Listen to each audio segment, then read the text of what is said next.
I don't think it has really changed my perspective a whole lot. I guess you could say that because, now we do play a lot together and we do spend a lot of time together, that has maybe given me more of a parental kind of a perspective on things, but I don't think it's really changed my game design a whole lot.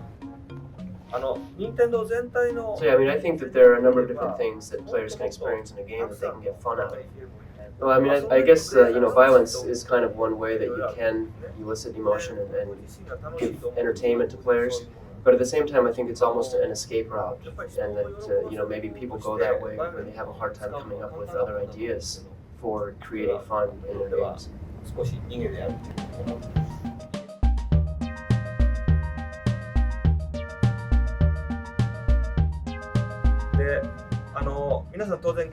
And of course, the audience here today, all of you are gaming media, and I know you're all hardcore gamers and you love gaming, and I won't deny you that pleasure, but I also think that games are not just for the hardcore gamer. I think they're really for a much wider audience than that.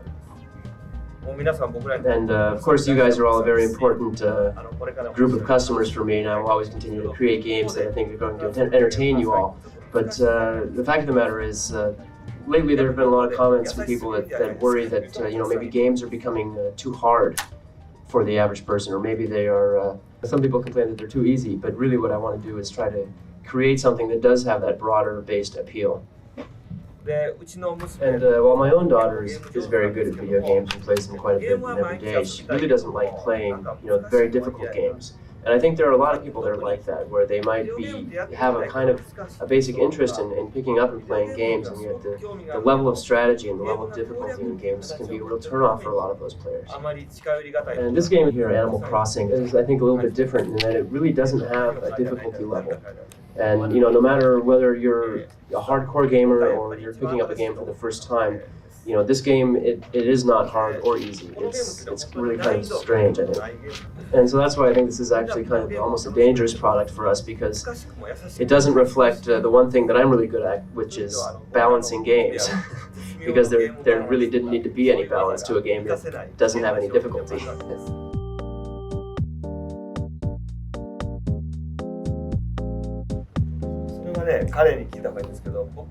The actual discussion began long ago when Mr. Tezuka and several of the other directors who worked on Yoshi's Island and sat down and started to talk about, what type of a game can we create that would be new and unique. And that was kind of the beginning of that project.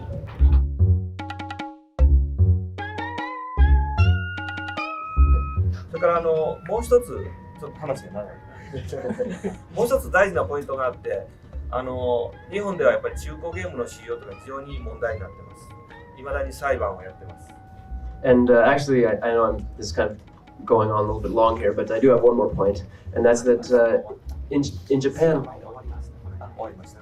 裁判終わりました。この間。裁判で。その時忙しかったんです。はい。知ってます。中古市場を訴える裁判は終わって、中古販売は正当であるということになりました。はい。So anyway, there's been a problem. There's been a problem in Japan, and this I think is an important point, is that a lot of the games in Japan have been, we've had this problem where people will play a game and be done with it and sell it, and you have a lot of games being sold used and purchased used, and I think that's a big issue for the industry to tackle, and this is one game that we're trying to tackle it with. And I think that really kind of the root of this problem of used games is that we've gotten to this age where most games are designed with a primary goal in mind, and once somebody achieves that goal, then they're done with the game and they essentially just get rid of it. And I think that people spend a lot of money developing games like that, and I think that it's kind of led to this problem of used games. And personally, I see my games as kind of a tool, and I create my games with the idea that people can always use that tool as a means of entertainment. And so I think I've been pretty fortunate in that many of my games haven't ended up being sold used. But it still, I think, is an issue that we have to deal with.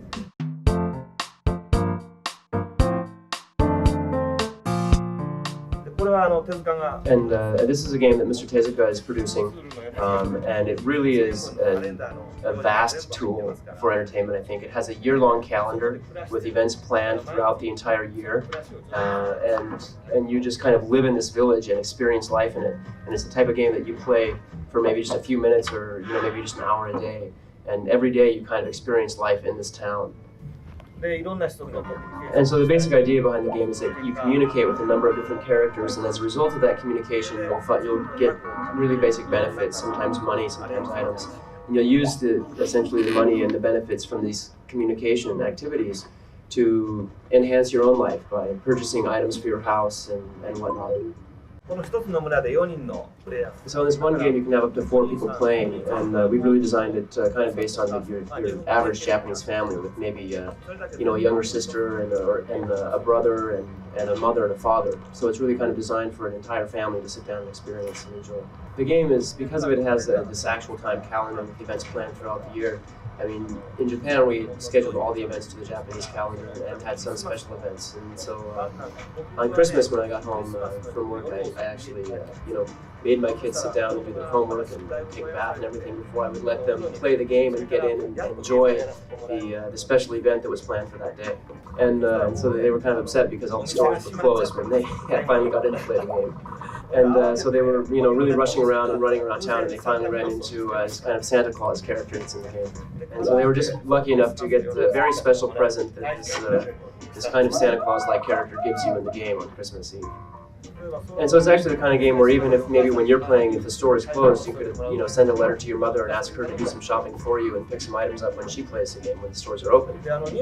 So yes, I mean actually in Japan, it's kind of turned out just the way we expected, where kids will go to school in the morning, and while they're at school, their mom will pick the game up and play and leave letters for their children, and then their children will come home from school and play the game and read the letter from their mom, and maybe mom asks them to do something in the game and they'll do that. And that might prompt them to send a letter to their dad if they come home from working late at the office, and they'll sit down and play the game and have this letter from his kid, and it's kind of enhanced communication that way.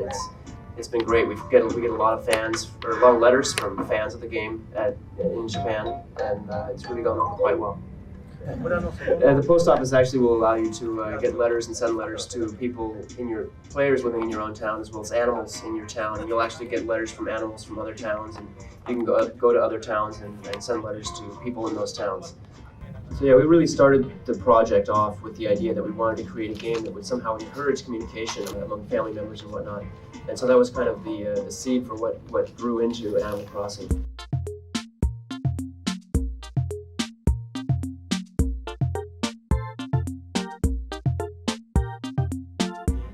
Basically, the more that you communicate, the more you're able to collect the very distinct and creative pieces of furniture and clothing and items that you can get in this game, and you can get only in this game. And actually, I'm a little lost here, and the reason behind that is that every person who purchases the game and plugs it in and starts their own town, the town is randomly generated. So every town, the terrain in it is going to be slightly different, and I'm not quite familiar with the terrain in this town just yet. And so really the game it's all about you having kind of your own personal world and really your own life where you're free to do what you want to do. And so that's really what makes it so fun to then go from your town or your world to your friend's world. And we're able to do that through the swapping of memory cards.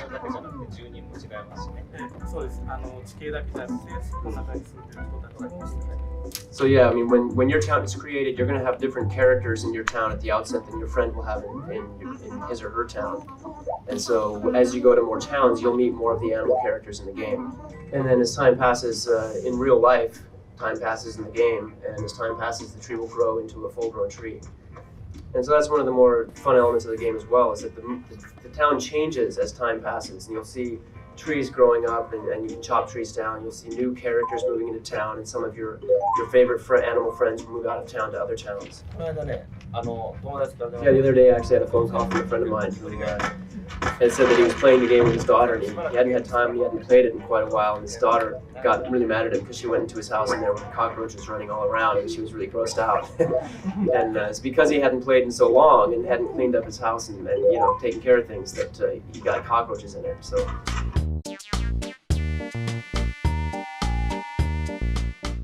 さっき手塚の方からこうローテクのネットワークというか、僕らこれインターネットを So yeah, we actually originally started this game with the idea that it would be an internet game, and but what happened is we developed the game was that we really came to realize that the internet isn't yet a platform through which everyone can play. And so while we had originally intended for people to be able to kind of swap furniture and things over the internet, we've since changed it so that they can do that through passwords or do it with the e-reader cards for Animal Crossing. So actually we do have on the Nintendo homepage in Japan, we do have internet service where we are able to provide people with passwords to kind of help with this the idea of building their community that way, and also of course the e-reader cards for Animal Crossing, which we released in Japan, and we've already done a second set on that, and those are selling quite well, and they really add to the functionality and the real full setup of the game. It's really great.